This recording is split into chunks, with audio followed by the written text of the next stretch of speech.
Great to see everyone here, and this is our second round of discussions with our authors, and it's just been a super phenomenal journey. And we'll send a link of the video recording to our YouTube channel. We'll be discussing our book Curriculum and Learning for Climate Action towards an SDG 4.7 roadmap for systems change. Long title and lots of discussions because it is a long title and because there are so many things to discuss under the SDG 4.7. Just to introduce myself, I'm Radhika at the Center for Sustainable Development, and very honored to be co-editing this book with Christina and working with so many amazing authors. And this is definitely something that has come out from our workshop that we did in 2019 at CIES, and coming from the workshop, we wanted to make sure that all our voices get heard. So this book is making sure that all our voices, its students, teachers, just community members, scientists, everyone's voices should be heard. And this is a second round of discussions with the authors. There will be another round on December 3rd, and I'll send out the invitation soon. So I'll ask Christina to take it forward. Christina. Wonderful. Thank you so much, Radhika, and good to see you all here. I would kindly ask, I think we have a caller who is calling in from a phone. If you wouldn't mind muting your side, it would be great. We're getting a little bit of feedback on this end. But it's wonderful to see you all here. And we have a jam-packed discussion today because we have 5 authors with us today. So I will not waste any time with any introductions other than to just say my name is Christina Kwak, and I am delighted to be co-editor with Radhika on this volume. I am an education consultant and research director at Unbounded Associates and a non-resident fellow at the Brookings Institution. So to just launch us into discussion, I wanted to just first kind of situate, before we ask the authors to respond to questions, I'm going to situate each of our authors in the volume and give a little bit of context in terms of where their chapter sits, and then we'll ask them to respond to questions. And please, for our audience, if you want to ask the authors questions, you can either type in your questions in the chat and we'll bring you in once the floor is open to you all, or you can raise your hand when you feel ready to ask a question when we get to the Q&A section. So without further ado, I'll get started. So our first author is Nidhi Thakur, who is a former lecturer of economics at Kean University. And she has written a chapter titled Implementing a School-Wide Ban on Single-Use Plastic Cutlery in a New Jersey Elementary School. And her chapter, as well as Irena Creed's, who I'll introduce in a second, is situated in our first part, the part 1 of the book, Toward Education for Climate Action as the Priority. So our second author is Irena Creed, and she is a professor at the School of Environment and Sustainability at the University of Saskatchewan. And she and her co-authors authored the chapter Radical Transformation of Universities to Prepare the Next Generation of Climate Champions. So together, our 2 first authors here are really going to help us kind of dive into a discussion around how schools, universities, our educational institutions can tackle this one particular roadblock to seeing education systems transformation, as well as education action towards climate change. And that's really how institutions and our education systems might deprioritize climate change and climate action, because it seems to be another thing to do on a long list of priorities.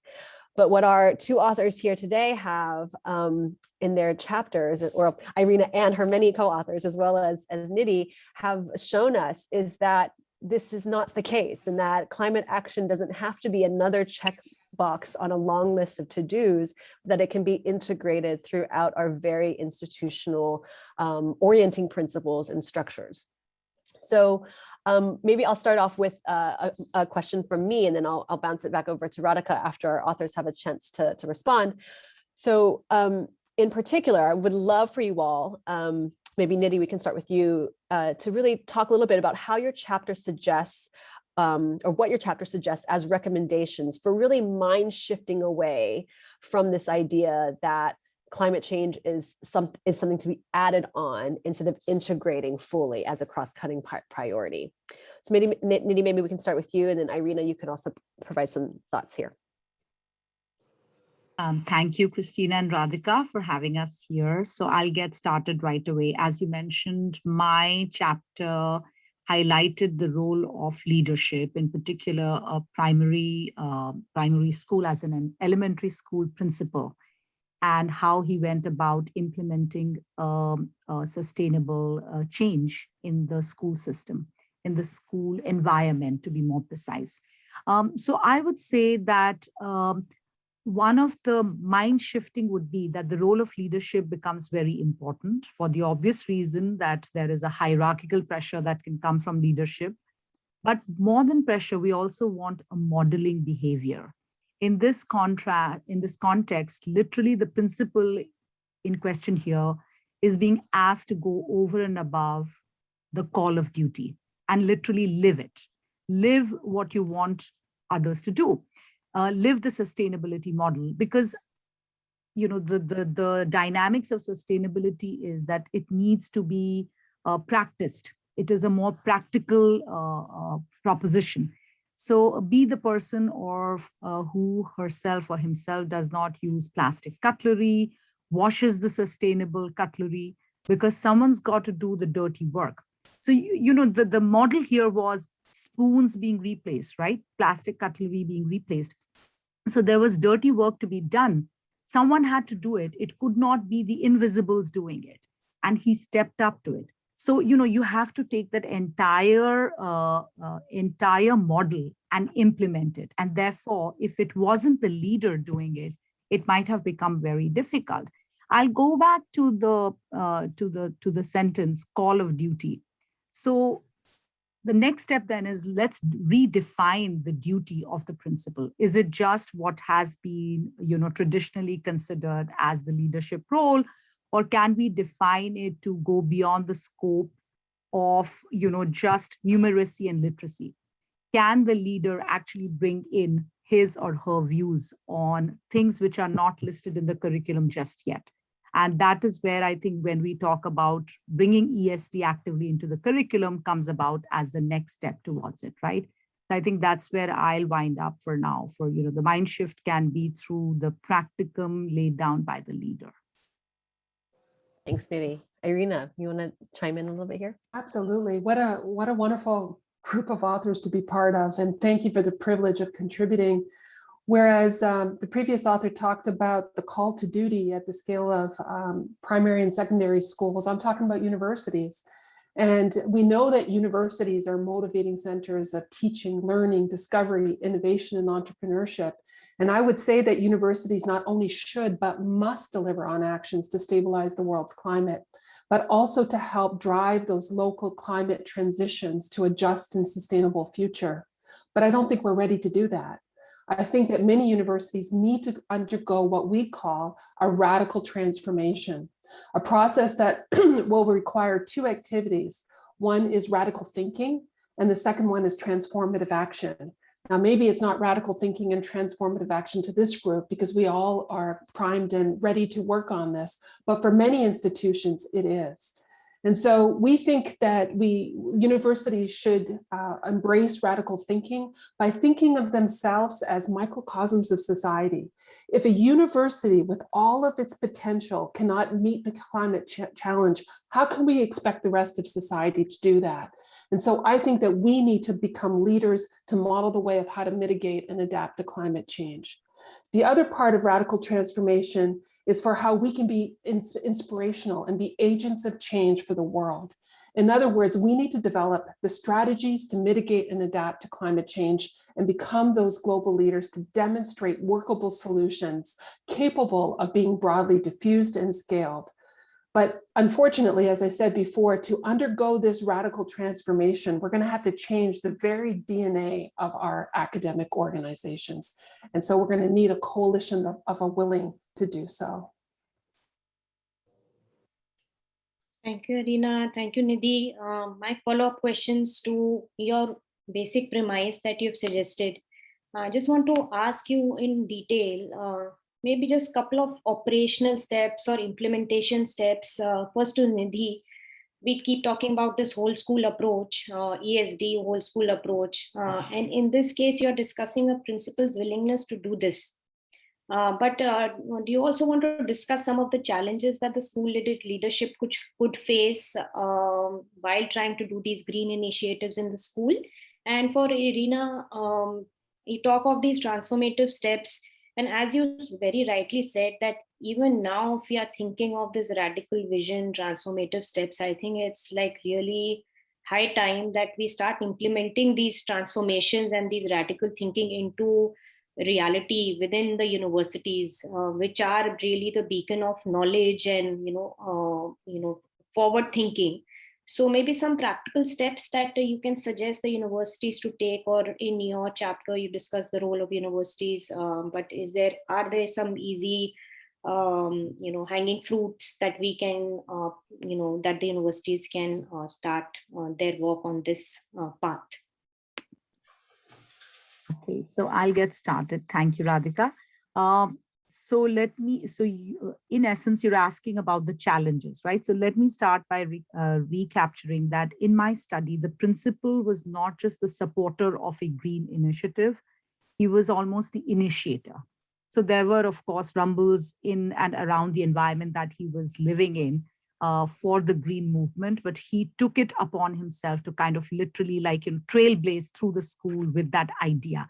So he was the initiator, and therefore his role became more impactful because his actions were anyways in spotlight, being that he's the leader. So principal support, I feel, is really important. And if a school is lucky enough to have a principal who's ready to throw his weight behind that, that's great. Because if any teaching faculty were to initiate the process by herself or himself, then ESDs, then what happens is it can stay siloed. And I'll give you an example. For example, if a fifth grader is taught ESD only in an environmental club, while throughout other classes, the kid is unmindful of wasting paper, using plastic utensils mindlessly, reaching out for bottled water and tossing trash regardless of sorting it into recyclables and so on, right? And there's no one else reinforcing that ESD because all the other teachers think, hey, this is an environmental club problem and I don't need to do it. Then the basic act of this ESD is a failure.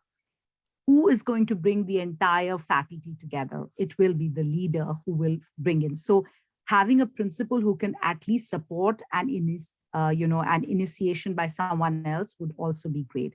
It is this kind of an alignment that a principal can facilitate. So the challenges that can be faced to start with is that faculty could be married to a particular curriculum intellectually, a set curriculum. Faculty is unionized. It's very difficult to shake them out of their, convenient, for lack of a better word, a convenient setup, right? So if they've set themselves around a convenient curriculum, they are going to be difficult to shake up. Faculty may appreciate the need for ESD, but still feels lack of logistical support, including but not limited to teacher training. Parents may not agree with the curriculum change or modification because they are too tied to the numeracy and literacy goals. So they may consider this very extra. And there actually may be lack of resources carrying out the hands-on ESD that is required in a school environment. Very quickly, for example, if you really want ESD in a school, you might want to have maybe create a butterfly garden station, may want children to nurture animals and do the sorting of trash and so on. All of this requires physical, logistical resources. And some schools may actually just not have that kind of bandwidth. What do you do then? So, those are the kind of challenges that school can face. I'll wrap it up there. Nidhi, Reena? Thanks so much, Nidhi, for your comments. And, there's so many parallels between what you describe and what we're talking about at universities. You talk about the need of a whole school approach, and I'm talking about the need for a whole of university approach. And that means it's not just about the teaching and learning and the research enterprise, but even the fundamental campus operations and how finance occurs within universities. When we talk about, Radhika, you talked about me wanting to give you some advice on what steps could be taken. And I want to acknowledge someone who was very inspirational to me, and that was Michael Crow, who is still the president of Arizona State University. And he wrote a book talking about the design aspirations of a new type of American university, where the universities are not only amazing knowledge enterprises, but they are in knowledge enterprises that are dedicated to the pursuit of excellence, but they also must have meaningful social impact. And so when you put those together and want to talk about making climate action, the two come together perfectly. I was inspired also by his design aspirations. We came up with 5 of them. The first one was about leveraging our place. And we talk about universities must be responsive to the social, economic, environmental, and cultural settings, and to be not only to influence looking out, but also to be influenced by allowing the outside to come into the university as we work on workable solutions for climate-related problems. The second design aspiration was about modeling the way. If we cannot come up with the solutions within the university, how can we expect those outside to come up with them? And so we must foster an entrepreneurial campus spirit and utilize the campus operations and the community as a living laboratory to pilot some of these solutions and then to diffuse and scale them beyond and into the region. The third design aspiration was about empowering action. And here we feel that universities must support the next generation of learners, not only to shift their mindsets, but to expand their skill sets to accelerate climate action. And so that means that we almost have to look into our inherent biases in the way we think and allow ourselves to be open, vulnerable, but also to allow those shifts of mindsets and expansion of skill sets to occur.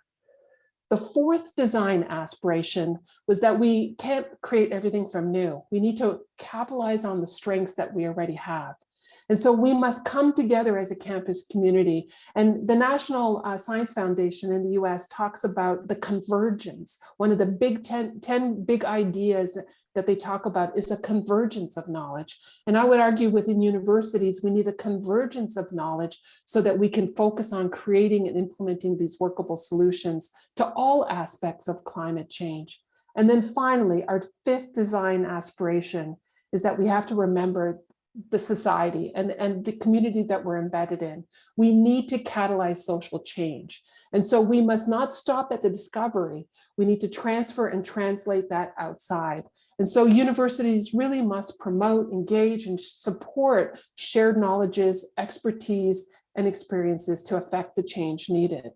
So taken together, these design aspirations outline the type of radical transformation that I talked about earlier. Cool. So, I mean, both of you have been speaking to kind of the importance of top-down kind of leadership when it comes to really shaking up that mindset that we can't fit climate change into an already busy schedule, or we can't fit climate change into all of the existing priorities and outcomes we have to achieve as an institution. You know, I want to balance that also with kind of increased talk in public discourse around kind of the need to really engage more bottom-up engagement, right? Grassroots led, or even potentially a middle out approach in some contexts. So I'd love for both of you maybe to reflect a little bit on how you see this top-down approach balancing out or working together in tandem with some of these other ways of addressing some of this first area of roadblocks, right? Just this deprioritization. And while you all are responding, I'd love, for our audience, if you have any questions for Nidhi and for Irena, to, either write it in the chat or be ready to raise your hand so that we can have a little time with you all before we go to the next section.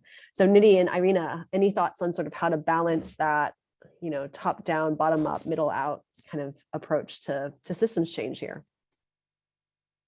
Okay, so I'll go first again. The beauty of climate change, if there is any beauty in it, is that it is a global phenomenon with great room for local action. To that extent, the role of townships, cities, and other similar subnational arrangements, as highlighted by the C40 coalition of mayors um, across the globe, it brings in the fact that it doesn't always have to be top down, and especially with access to with the with access to ways to amplify our messaging. I think the ordinary citizen, the local townships have been really armed with a tool which can really take the messaging far and wide, and thereby create a sense of force which may become hard to reckon with. And to that extent, I feel even in townships like ours, I have seen that, be it in the elections, there is a current. I wouldn't say it is a tornado just yet, but there is a current of talking about what are your climate priorities. They still remain very low. Let me tell you that they remain low even for a very well-placed township like ours. They're not on top of the agenda because there are always other issues that press on them. But these are not topics which are completely unheard of. And people are beginning to talk about it. So I feel that there is a lot of room for local action, which can be amplified via social media and so on, and and be brought together with the top-down approach in that way. Thanks, Nidhi. You spoke generally, and I'm going to speak more specifically about the educational organizations and the top-down and bottom-up contributions within these educational organizations. I am an administrator now as well as a scientist, and I can assure you that nothing that happens from the top down alone will ever work. And especially for climate action, it will take the actions of every single individual, whether it's the caretaker, whether it's the first year student, whether it's a full professor, whether it's the finance person. It requires a whole of university response. And so I think that whereas top-down can provide enabling and facilitating structures, what we need is an open innovation system that needs responsive, flexible, and agile governance structures that will allow those grassroots activities to rise up and to take off throughout the university. And so that's what I would say, is that you talk about top-down and bottom-up and building out one of we need a visionary leader who's willing to affect the whole university. We need grassroots activities from the bottom up. And in the middle out, I would say that we need to enable and facilitate that open innovation system and innovation teams to come to work together. And I think that would be the approach. And that is the approach that we're taking at our university. Thank you. I think this is a great segue into our next round of discussions, because both of you have mentioned there are some similarities coming up, but there are some underlying structural inequalities, I should say, that are a big hurdle. And when we talk of all these steps that need to take place, how do we change the philosophy of the school? How do we change the whole approach that we want to change when we want to bring about in university? So our part 3 of the book talks about towards equality in education for climate change, and we have our author Vandana Singh. Vandana discusses towards an transdisciplinary, justice-centered pedagogy of climate change, and she's a professor of physics at Birmingham State University. Welcome, Vandana, and she's joined by Yovita and her author Overson, who's not here, but they talk about a call for transformative learning in Southern Africa using Ubuntu pedagogy to inspire sustainability thinking and climate action. So again, Yovita is an associate professor of science education in Laurentine University, and she talks about this pedagogy, this whole approach, philosophical approach to education. So I just want to ask two questions, which are about these underlying inequalities that exist, maybe to both of you, if you can explain how your chapters are in alignment with changing something that is so structural and so colonial and so, I guess, political, that we need to change. Look at justice centered pedagogy, look at how we live, look at how we take care of each other, is, and how do your chapters talk about these aspects? Maybe Vandana first. Thank you, Radhika, and thank you to everyone. This is such an incredibly interesting and important discussion. So you know, with the pedagogy that I've been developing over the years, you know, I came to climate change as somebody ignorant of it, because my background is in theoretical particle physics, not in climate science. But more than a decade ago, when I realized how urgent the issue was, and I taught myself the science so that I could teach it, I learned a very important lesson rather quickly in my first 2 years of teaching climate science in the physics classroom, which is that teaching just the basic science simply drove the students, or many of the students, into despair, frustration, anger, and ultimately apathy, and essentially went against my intent, which was an ethical imperative to equip future generations, you know, my students, with the knowledge they would need to face such a drastically degraded world and so many changes. And so I had to go to the problem as a student, as, you know, with the humility of somebody who really needed to learn the entire dimension of it. And I learned from people. So this is where the whole justice aspect is really central to my approach, is that the lessons I learned regarding the climate itself and the earth itself as a teacher was through people who are deeply in touch with these things on a daily basis. And these are marginalized communities around the world. So very quickly, to name some of them, I learned from the Inupiat in Alaska, who are facing the disappearance of sea ice. And I learned about the environmental changes happening there, the cultural shifts, but also about the complicated relationship that they have with the oil industry. I learned from marginalized communities in India, particularly a village where, you know, in a desertified landscape, in one of the most climate vulnerable regions in India, that is being deforested for so-called development projects at an astonishing rate, and how a group of village women over 20 years actually restored what was left of their degraded forest. And so I learned a lot of things about climate change that you cannot simply restrict it to that single dimension of science and technology, for two reasons. One is that you know, it might lead students into utter despair, as I found out. And the other thing, which I also experienced, is that it can sometimes lead students into the delusion of the techno fix, that all we have to do is switch our technologies and everything's going to be fine. So, so that is why justice is the connective tissue in my pedagogical approach. Vandana. Yovita.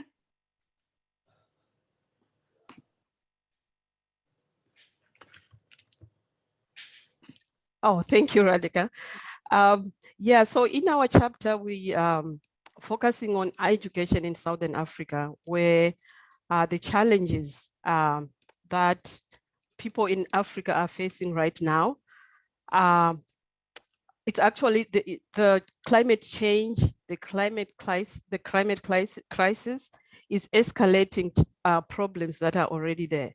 So the problems that people are already facing are actually being made worse by climate change. And we find that the reason why we are really interested in doing this work that we started in 2015 is because of the fact that there is a lot of focus on improving education quality in Africa, but mostly making education available to everyone. For example, girls' education or universal primary education and so forth.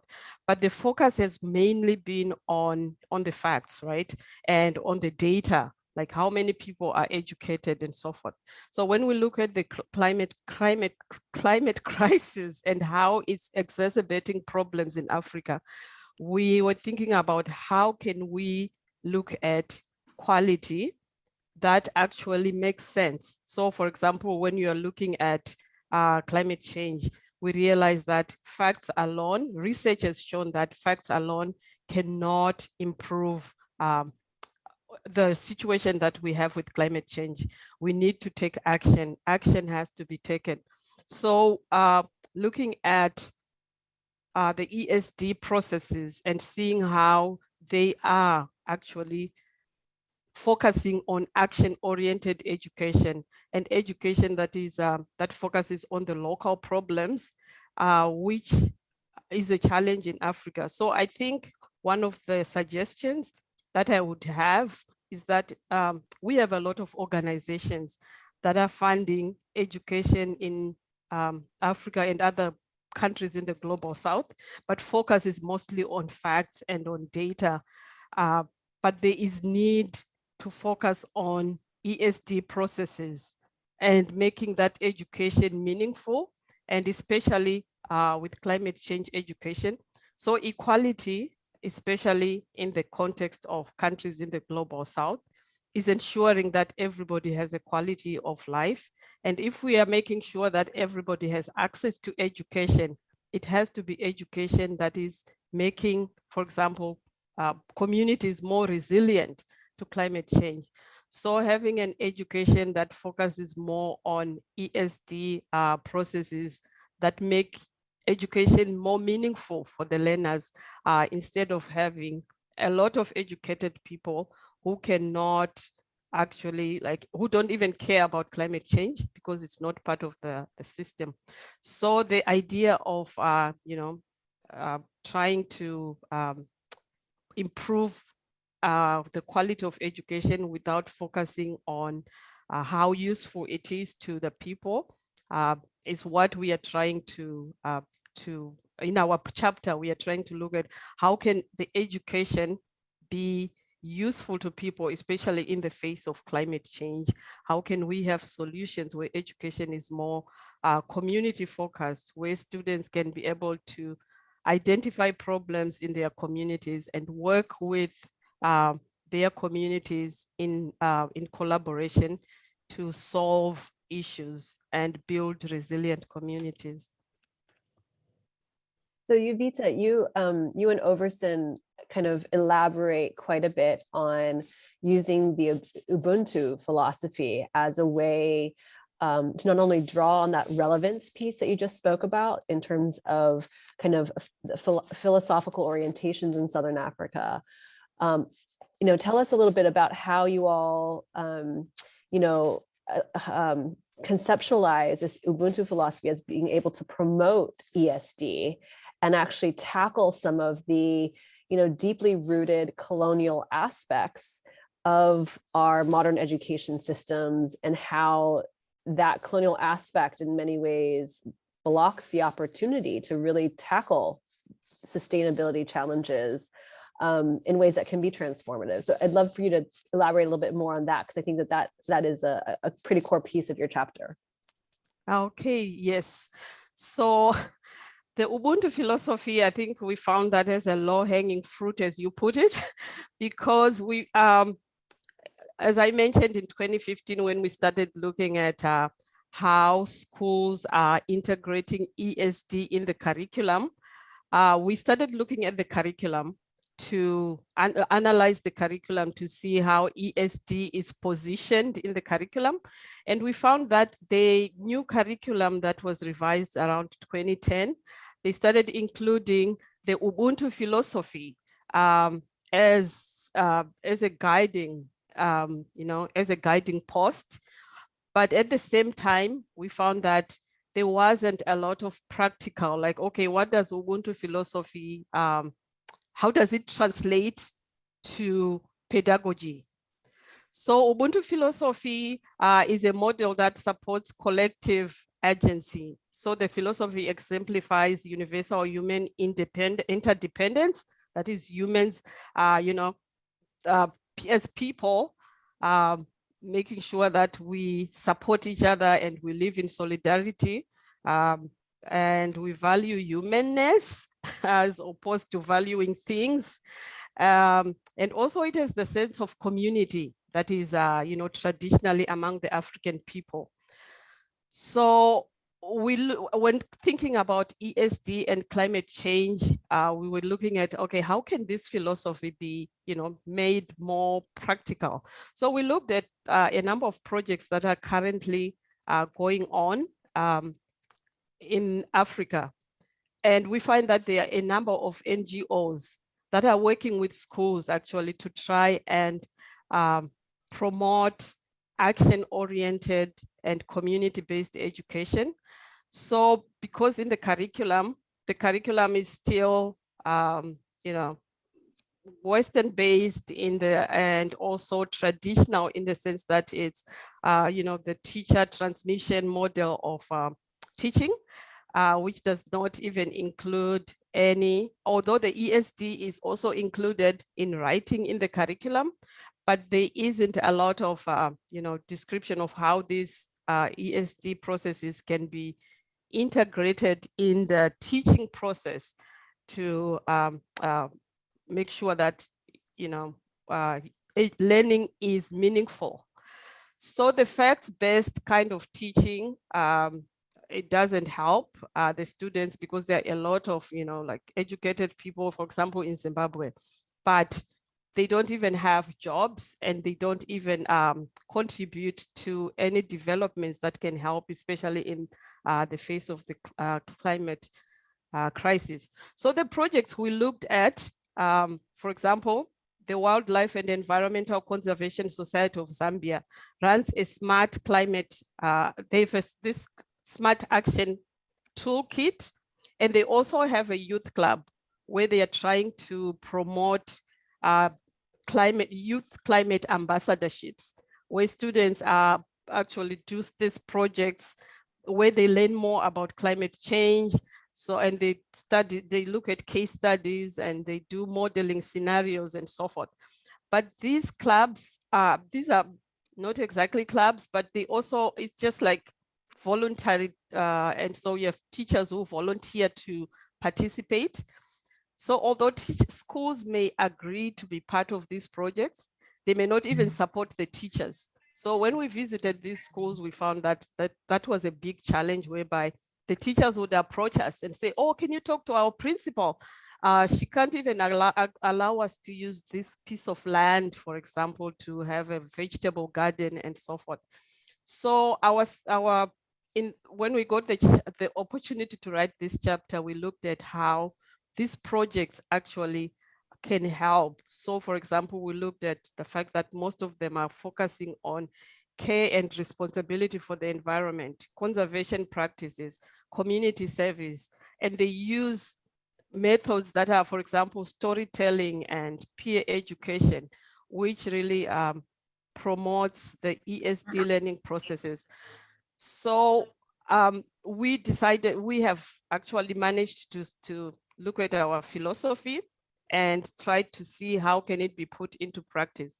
And using these models that are already existent, that we are promoting and asking schools to look at, like these two countries, Zambia and Zimbabwe, to look at how can these be made into whole school projects that can help in the process. So I'll wrap up there.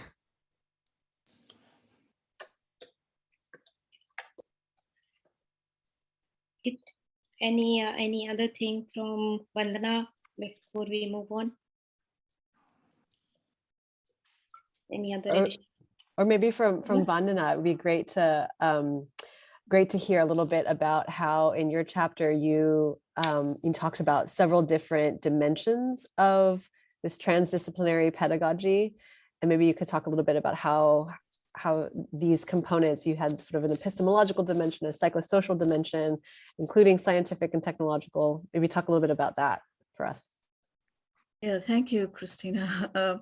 Yeah, I'll talk briefly about that. So usually climate change is taught, if it's taught, from a scientific technological dimension. And as I said, I found that utterly inadequate. So what I realized the other dimensions are from my particular perspective among the lessons I learned was that firstly, you have to pay attention to how climate change intersects with other things.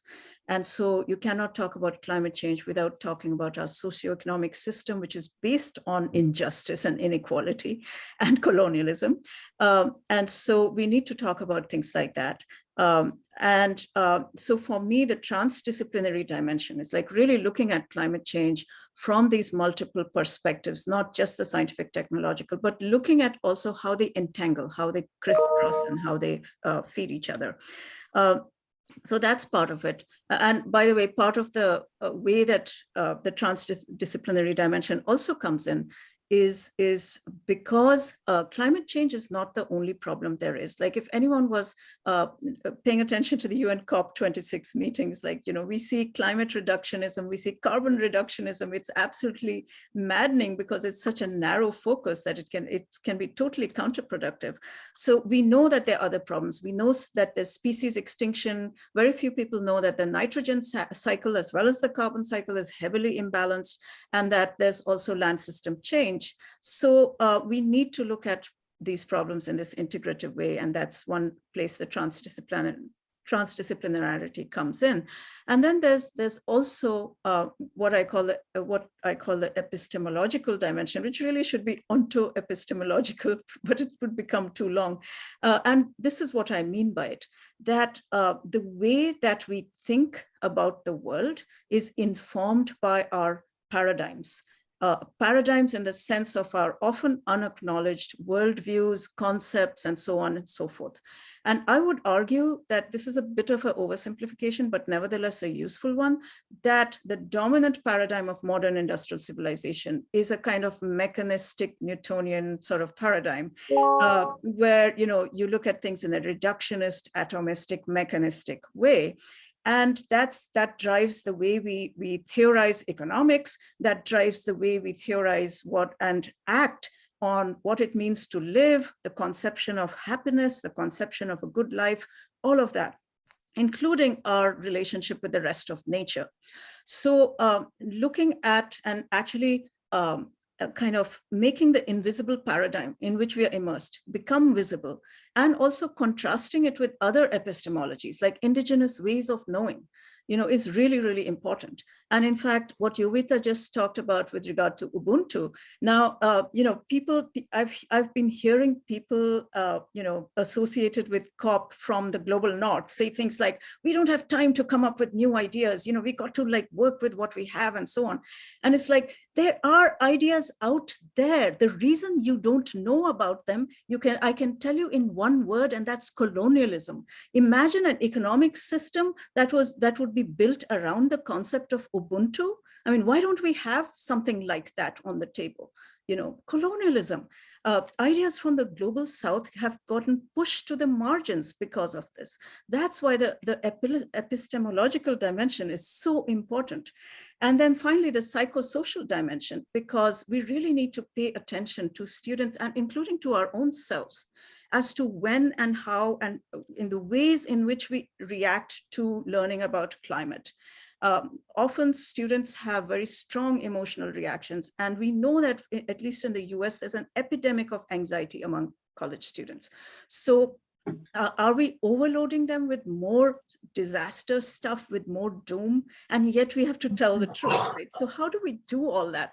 And one of the ways, I'm not going to elaborate on it, but just to mention that simply making space for it in the classroom, like how are we feeling today about what we are learning?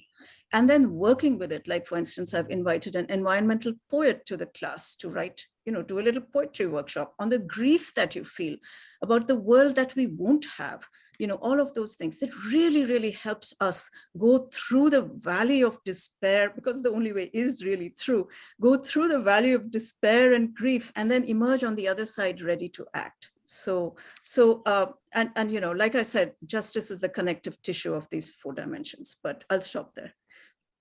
So powerful. Thank you so much, Vandana and Yovita.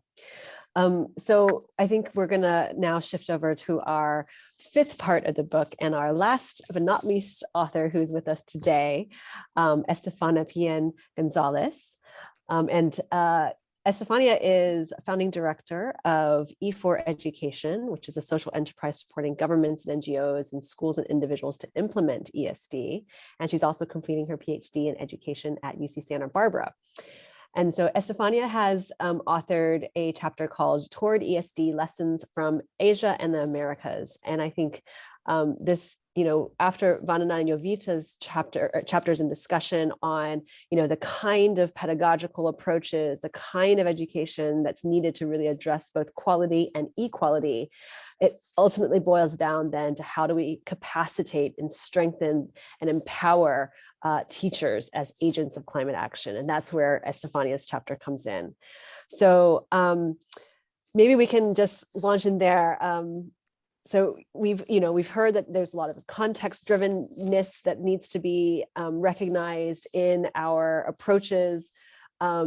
You're talking about kind of a replicable and adaptable step-by-step process that could be implemented to really integrate ESD. So maybe talk a little bit about that and sort of bring us into this space of thinking about teachers and how we can really help strengthen the capacity of teachers.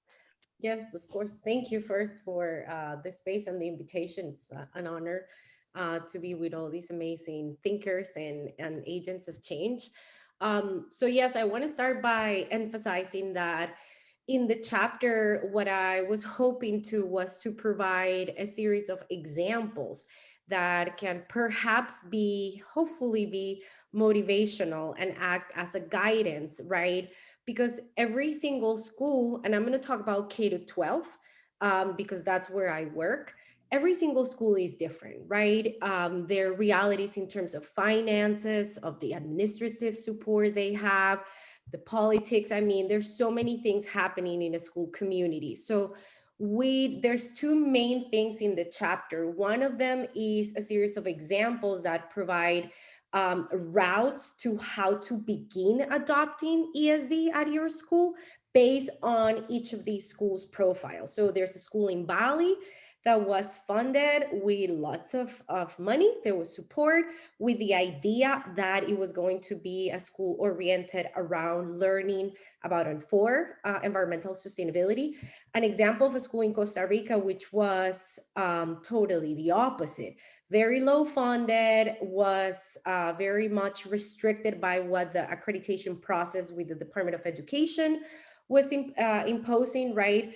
And then the third example, a school in Guatemala, which was also low funded, but that it was created as a mechanism to heal a community that was severely affected by genocide that happened during the civil war in Guatemala back in the 90s.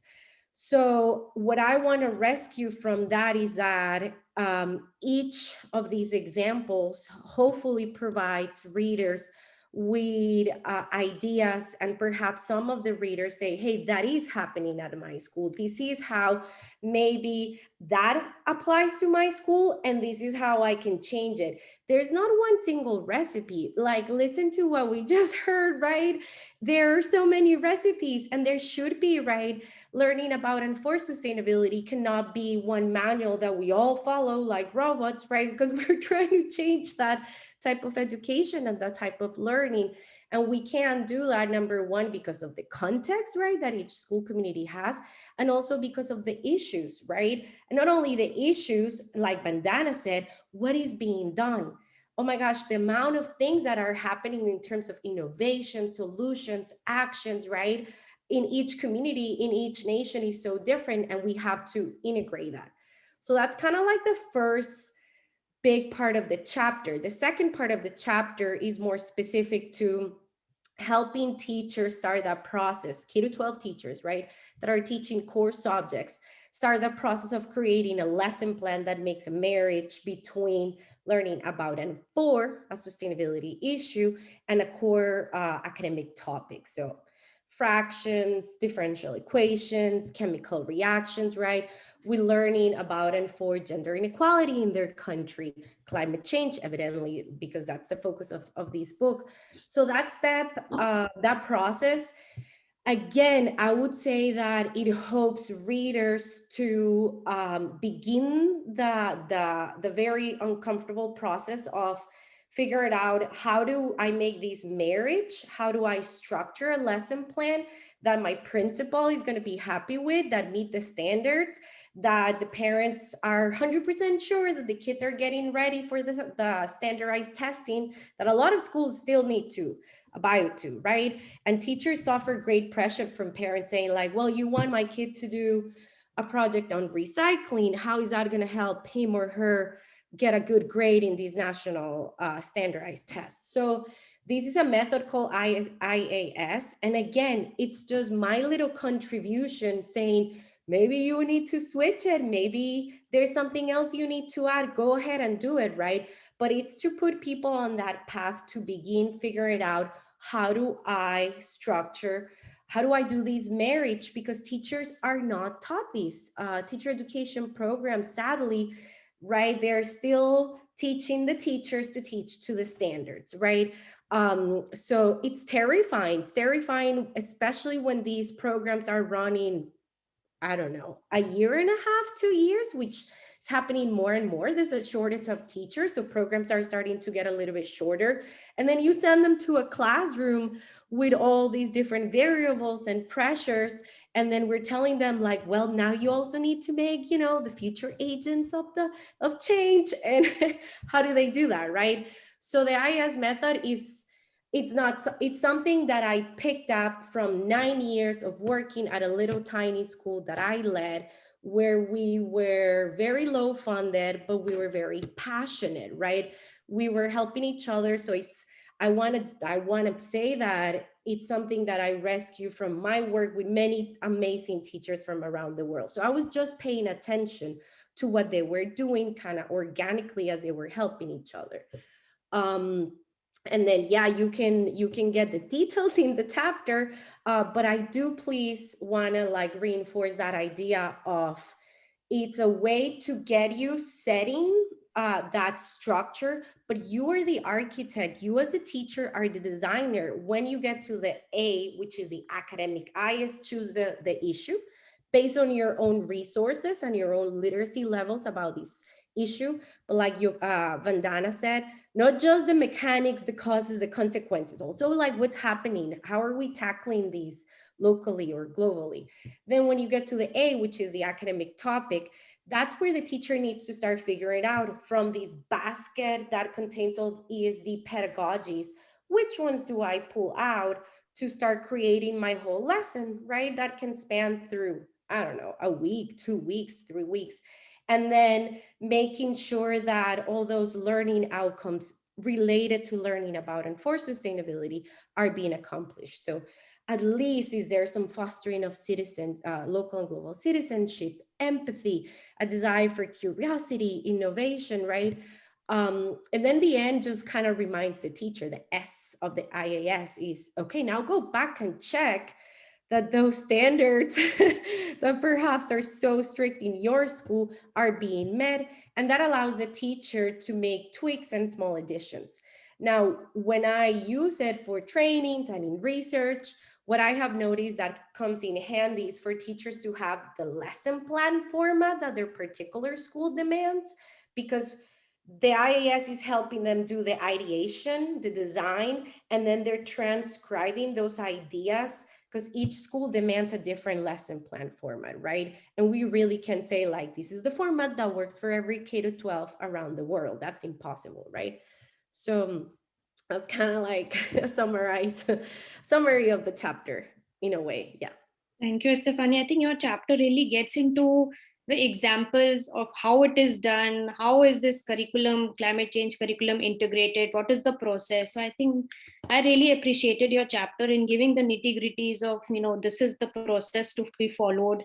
But one general question that I had is that, as you are saying, it's so much pressure for the teachers, plus it can be inundating for any, teacher with or without training, professional training, and so much responsibility. So I just want to ask you, where is the scope for the teachers to be supported by the parents, because in every community we have an engineer, in every community we have a scientist, even if it is like a mother who knows how to make, fantastic rotis, round rotis, they can always support, and do something with the school. So how can we integrate all of that into teacher being a part of, this group where they can co-create the curriculum? Or is that a possibility? I mean, there's many ways, right? And it really depends on the type of school and the district and the regulations that the school is under. But I think that one thing that really helps that I have noticed is when teachers, the converted, right? The ones that are already like passionate about it, are given a space to talk to their colleagues and say, this is my idea. This is why I want to bring ESD or, integrate learning about enforced sustainability. Because a lot of the teachers sometimes feel fearful that their colleagues are going to think that their lessons, that their teaching has less academic rigor. So if everyone's on the same page about the academic benefits and the academic performance that can be achieved through this integrated learning, that can really empower those that are already passionate, right, about bringing ESD. Another way also, I mean, ideally, this will be part of a district's like regulations, right? Bringing ESD, having sustainability within the curriculum. But if it's not, one way that can really start passion is by providing teachers with a space, like one of the authors mentioned, for them to learn about these problems. You have no idea how many times I have been doing training with teachers from very, very affluent regions, cities in California. And they are honest and they tell me like, I have no idea what climate change is. I have no idea how it works. I think ocean levels are rising, but I don't know where to start. So how can we ask them to teach about this if they have no understanding on the mechanics, right? But also what is being done locally and nationally to tackle this very wicked problem, right? And I could just talk a lot more, but I think I'm going to stop there on ideas to answer your question, Radhika. Thank you so much, Estefania, and thank you to all our amazing authors. I think this book gives us a flavor from the approaches, the frameworks, to pedagogies, to real examples, to so many different insights. So I really appreciate all of you coming together. I think the book has evolved into having a life on its own with so many different, everyone can get, maybe a student can have a take on a chapter, or maybe a school leader can read a chapter that resonates with him or her. So I think it combined with all of our insights and all of your, I guess, years of experience that has culminated into this book. I think it has given me this new inspiration that yes, there are all these different approaches, scopes of things. There are so many things that we can try out. So thank you for giving me the hope, and thank you for continuing this struggle. It is not easy, as we are seeing, but I think it's a way forward, and it's coming at the right time when we had COP26 and people have this mixed feeling. I think our book is giving some hope on how things can be done. So thank you for being a part of this book, and thank you for being a part of this session. I really appreciate it. Just for the audience, we'll have one more round of discussions on December 3rd after Thanksgiving. And I hope you have happy holidays and recover from all the stress and all the amazing work that you're doing. Thank you so much. Take care. Thank you.